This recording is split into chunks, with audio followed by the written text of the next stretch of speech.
I am Sierra. I am a third year in the experimental program, and I am working under Dr. Aaron Rasmussen. So my project is to what extent are delayed discounting and demand for food related in obesity? So I'll give you a quick background. The reinforcer pathology model states that dysfunction with a reinforcer, for example, substance abuse, can develop when a person is one, highly sensitive to delayed rewards, and two, highly tolerant of price increases for a reward. So in other words, this is delayed discounting, where there are preferences for smaller immediate rewards over larger delayed rewards. For example, we might ask someone, would you prefer $10 now or $15 in one day? A person with a reinforcer pathology is likely to choose that $10 now over larger delayed rewards. And steep discounting values mean that there are high preferences for those immediate outcomes. And secondly, we are looking at demand, where there is sensitivity to price increases. For example, we might ask someone, how many cigarettes would you buy if each one cost $1? What about if they cost $5 each? For most of us, as the price increases, we would buy less of something. But for someone with a reinforcer pathology, they are likely to keep buying things at high prices. And low values here mean that there is more tolerance or less sensitivity to those price increases. So then going into our research questions, we tested this model for obesity, which is a condition in which food functions highly as a reinforcer. And we hypothesized that sensitivity to price for food would be lower and delayed discounting for food would be higher for obese individuals compared to healthy weight individuals. So then going into our methods, this was a secondary analysis of baseline data collected from 297 college students as part of a test-retest study. Participants completed the food choice questionnaire, which is a 27-item measure of food discounting that measures preferences for smaller sooner versus larger later hypothetical bites of food. And high values here means that they are more sensitive to delay. They also completed the food purchase task, which is a 19-item measure of demand that asks participants to state how many servings of a food they would purchase across a range of prices. And from this, we get a measure of elasticity, which measures sensitivity to price. And low values here means more tolerance of price increases. In other words, they are less sensitive to the price. And lastly, we measured body mass index, which is a measure of obesity. And this was broken up into quartiles, where the lowest quartile are those who are thinner, and the highest quartile are those who are more obese. So then looking at our results, this is a graph of food delayed discounting as a function of BMI. We have the lowest quartile of BMI on the left and the highest quartile of BMI on the right. And you can see that participants with the highest BMI had higher discounting values than those in the lowest quartile, which does replicate previous research. When we look at demand elasticity as a function of BMI, we see that participants with the lowest BMI had higher demands elasticity values than those in the highest BMI quartile. So again, demand elasticity is that sensitivity to price. So these high BMI participants are less sensitive to those price increases and are willing to buy more at higher prices. And lastly, this is a graph of demand elasticity as a function of food discounting quartiles. So we have the lowest quartile of food discounting on the left and the highest quartile of food discounting on the right.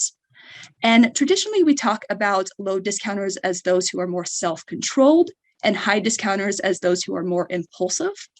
So these people who are considered to be more impulsive also have lower sensitivity to those price increases. So in conclusion, food discounting was higher for those who are more obese than those who were thinner. And this does replicate a series of studies published by the Rasmussen Lab. Further, elasticity of demand was higher for those who were thinner compared to those who were more obese. And those with lower discounting rates had higher demand elasticity than those with steeper discounting. Therefore, those who are more obese are likely to be highly sensitive to delays in food and more tolerant of increases in price for food. So obesity then may fit the criteria of a reinforcer pathology. I am Katie Roth, and I'm currently working in the psychotherapy process and outcomes lab under Dr. Joshua Swift. My presentation today is based on data which was collected for my thesis, and that was entitled The Relationship Between Current and Ideal Therapist Personality Matching and Collaboration, the Relational Bond, and Satisfaction in Psychotherapy. To start, I'll give a little bit of background information. Studies have shown that when clients' preferences are accommodated by their therapist, outcomes in therapy for that client improve. Additionally, preference accommodation has been associated with collaboration, which is a part of the therapeutic relationship. We also know that clients have specific preferences for what they would like in various therapist characteristics, and they also have preferences for therapist personality traits. Additionally, personality matching between what the client views as an ideal therapist and their current therapist is associated with stronger ratings of the therapeutic alliance. In order to further this literature, we wanted to dive into preference accommodation for therapist personality and its association with specific parts of the therapeutic alliance, specifically collaboration and the bond between the client and their therapist. Our sample for this study was collected from MTurk and included 330 participants. Participants were actively participating in psychotherapy and had attended at least 2 sessions at the time of completing the survey. In order to assess personality, participants filled out the Big 5 Inventory 2 short form twice, once for how they perceive their current therapist and once for how they perceived their ideal therapist. In order to assess collaboration, participants filled out 2 subscales of the California Psychotherapy Alliance scales, specifically the Therapist Understanding and Involvement Scale and the Working Strategy Consensus Scale. And these 2 scales have been shown in previous studies to measure collaboration well. Lastly, they filled out the Working Alliance Inventory short revised, specifically the bond scale to get at that bond between them and their therapist. Several sets of correlations were calculated, specifically correlations between each of the 5 personality traits for the client's current and ideal therapist. And additionally, we calculated a therapist match score. And that was used to assess the degree of personality match between a client's ideal therapist and their current therapist. And this score was then used in correlations with each of the 2 subscales used to measure collaboration and with the bond subscale on our measures. Our results demonstrated significant positive correlations between the client's current and ideal therapist personalities in each of the 5 personality domains. So agreeableness, conscientiousness, extroversion, negative emotionality, and open-mindedness. All of these correlations were quite high. And in fact, there was an average correlation in the sample of 0.61. This indicates that clients who have a therapist who is high on a certain trait also have a desire to see a therapist who is high in that trait for their ideal. And those who have a therapist who are low on a certain trait also have a desire for an ideal therapist who is low on that trait. Additionally, both subscales used to measure collaboration were significantly positively correlated with the degree of personality match between a current and ideal therapist, meaning that as the match between current and ideal therapist personality increased, so too did the scores for collaboration and vice versa. Lastly, the degree of match between a current and ideal therapist was significantly positively correlated with our measure of the bond. This means that as the degree of match between a current and ideal therapist increases, scores for the bond also increase, and the other way around as well. So our results suggest that there is a generally high congruence between the personality of clients' current therapist and their ideal. This could be for several reasons. It could be that therapists are just really good at picking up on what their clients prefer, and they accommodate that preference as a part of therapy. Or it could also be that clients really like their current therapists and are therefore basing the idea of what their ideal would be off of their current therapist. Additionally, results suggest that there is a strong relationship between the degree of match between the client's ideal and current therapist personalities and how much the client feels connected to their therapist, as measured by collaboration and the bond.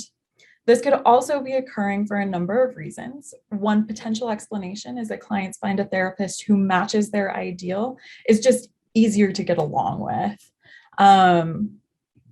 Or it could be that when a high level of collaboration and bond already exists in the therapeutic relationship, this leads the client to liking their therapist more, which leads to a preference for a therapist who is similar to their current provider. Additionally, I want to talk about some potential next steps for future research. Specifically, future research should explore whether or not preference accommodation for personality matching impacts actual therapeutic outcomes for clients. Additionally, our study took information from only the client's perspective, and it could be helpful for future studies to help us gain insight into potential differences in the ways that clients and therapists view personality traits and their importance. Lastly, this study has some implications for clinical work. Specifically, no two clients are alike, and a variety of client preferences exist. The findings of this study indicated that the matching of preferences, rather than having a specific set of personality traits, was associated with a strong alliance and satisfaction for clients. So therapists should always assess preferences of the individual clients that they are working with and regularly check in on those preferences, as well as the process of treatment. This type of regular check-in is referred to feedback to informed treatment, and this approach has been linked to positive treatment outcomes in previous studies. My name is Megan, and I'm a third-year clinical student. I work under Dr. Samuel Pierre in his Stripes lab. And then also I do want to note that the data used for this study for my thesis came from Dr. Rochelle Hansen at the Medical University of South Carolina. And so my thesis was about therapist competence in TFCBT and improvements in the context of community-based learning collaboratives. So before reaching adulthood, 40 to 70% of children are likely to experience at least one potentially traumatic event, and 33 to 50% are estimated to experience multiple traumatic events. So not only is trauma prevalent in childhood, it can also be very damaging. Trauma during childhood and adolescence is considered the largest single risk factor for psychiatric and medical disorders. Due to the devastating effects of trauma, it is important to have effective trauma treatments to help combat these potential consequences. Trauma-focused cognitive behavioral therapy, or TFCBT, has been found to be particularly effective in treating trauma for children ages 3 to 18. There is ample empirical support for TFCBT. There are over 20 RCTs spanning over decades, as well as meta-analyses supporting its efficacy and effectiveness in treating post-traumatic stress and related consequences. Evidence supports TFCBT's ability to reduce post-traumatic stress and related internalizing and externalizing problems, with most research indicating large effect sizes. As with most evidence-based treatments, though, TFCBT is thought to be most effective when implemented with treatment fidelity. So treatment fidelity is the degree to which an intervention is delivered as defined by its protocol, and most conceptual frameworks view treatment fidelity as having two core factors: adherence and competence, though some do also include differentiation as a core component as well. This study, however, is primarily concerned with competence, which is the degree to which a therapist skillfully and responsibly delivers appropriate practice elements during clinical intervention. Competence can either be general, meaning competence with practice elements common across evidence-based treatment models like rapport building or psychoeducation, or specific, meaning competence with practice elements unique to a given model, such as the trauma narrative that is a component of TFCBT. Many training methods, for example, like 40-hour workshops or 2-day trainings, have not been found to be particularly effective in improving competence. However, one of the most well-documented training approaches that aims to improve both general and TFCBT specific competence in community-based settings is the learning collaborative model, and as well as its augmented version, the community-based learning collaborative.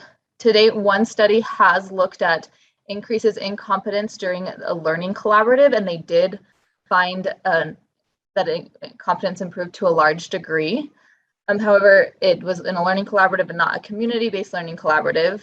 Once again, community-based learning collaboratives are promising for improvements in fidelity, but Their large effects have been found for treatment adherence, and only one study has looked at competence in community-based learning collaboratives, but it did not observe pre to post changes.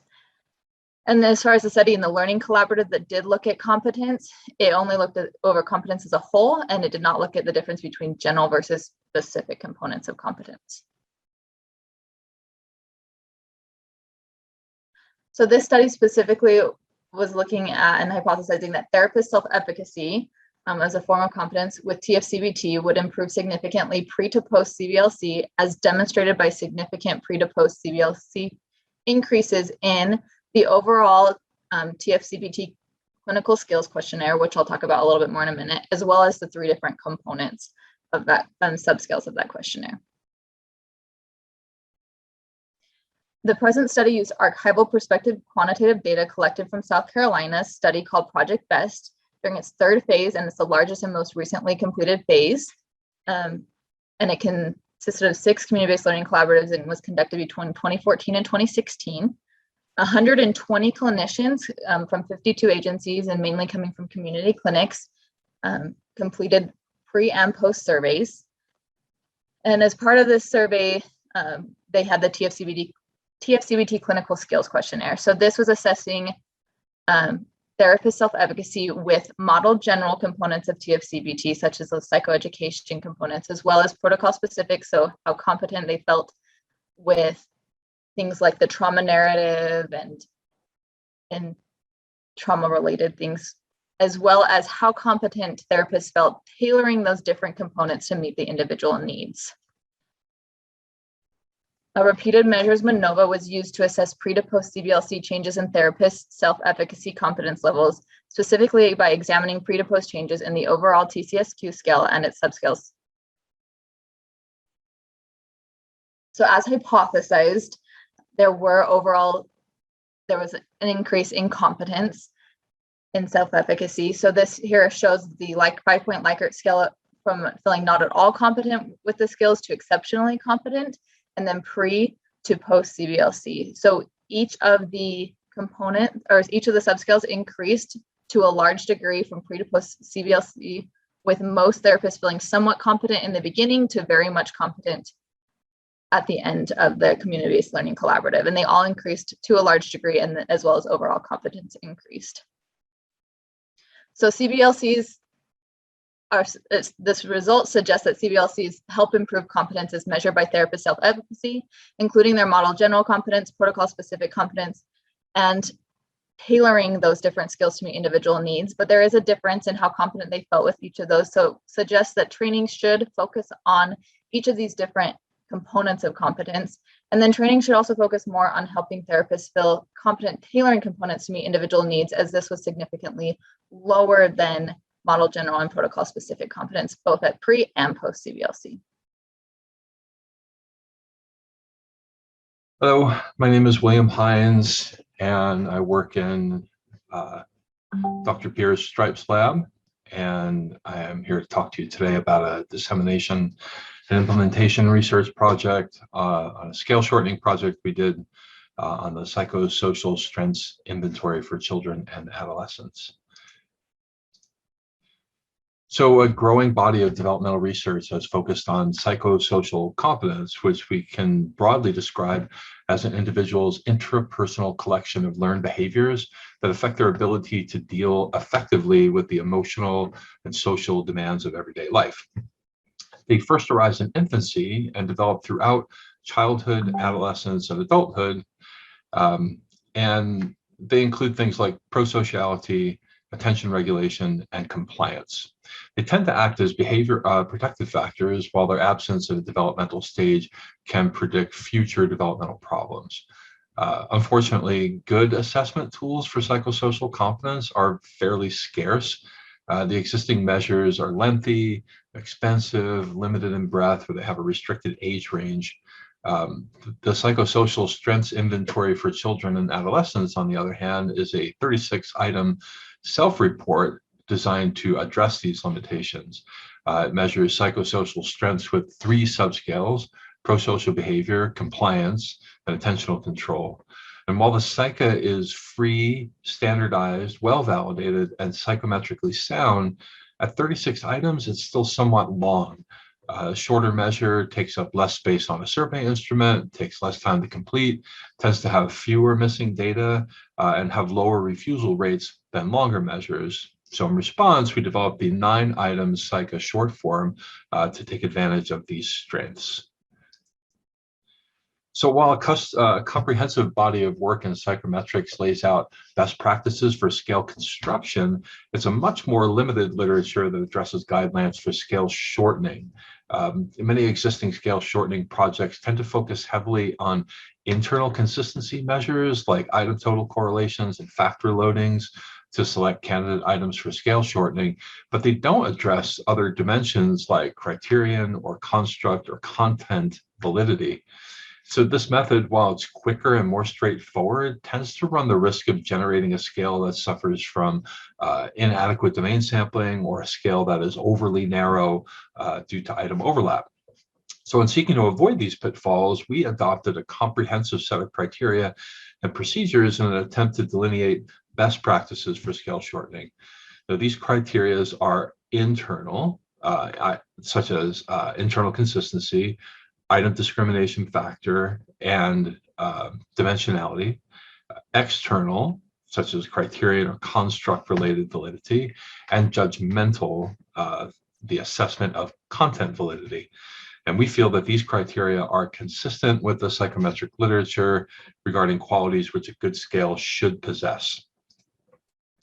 So in study 1, we actually conducted 3 studies to arrive at the final version of the PsychoSF. In study 1, we used data from a community-based sample of 885 caregivers recruited online through MTurk in the United States to empirically winnow psych items based on internal and external criteria. First, we analyzed the factor structure of the CICA, the original measure, and we eliminated factors that loaded weakly or non-significantly. Next, we examined each item's corrected item total correlation, their item subscale correlation, and their item response theory discrimination factor as internal measures, and each item's correlation with its related subscale on the strengths and difficulties questionnaire as an external measure. And then for each subscale, if an item was in the top 5 for all of the external and internal indicators, then the item was retained and moved on to the next phase of analysis. Now, the second phase, we submitted the top performing items to a snowball sample of child-focused clinicians, researchers, and educators with expertise in child psychosocial competence. They were asked to rate each item on its representativeness of its subscales construct, so the prosociality or attentional control or compliance. We then ranked them according to the score, and then we kept the top 3 in each subscale to move on to the next phase. On study 3, we got the results. We look at the psychometric properties of the shortened scale. We did adjust 2 items from the judgment step. We ended up taking the next highest items in the rankings as the factor loadings were a bit inconsistent if we just went with complete judgment scores. The resultant short form exhibited similar properties to the original measure, and it performed well on measures of external and criterion validity. We're able to trim the form from 36 items to 9, hopefully increasing the adoption and usefulness of the measure for clinicians and researchers. And we're continuing analysis of the measure with our next paper, which will examine the utility of the CICA short form as a screening measure by looking at its ability to discriminate between community-based and clinic-referred children, and also whether cutoff scores can be established that maximize sensitivity and specificity of the total scale and the subscales, as has been recently demonstrated for the long form. And future projects will include validating the short form with samples from diverse populations outside the United States. Thank you.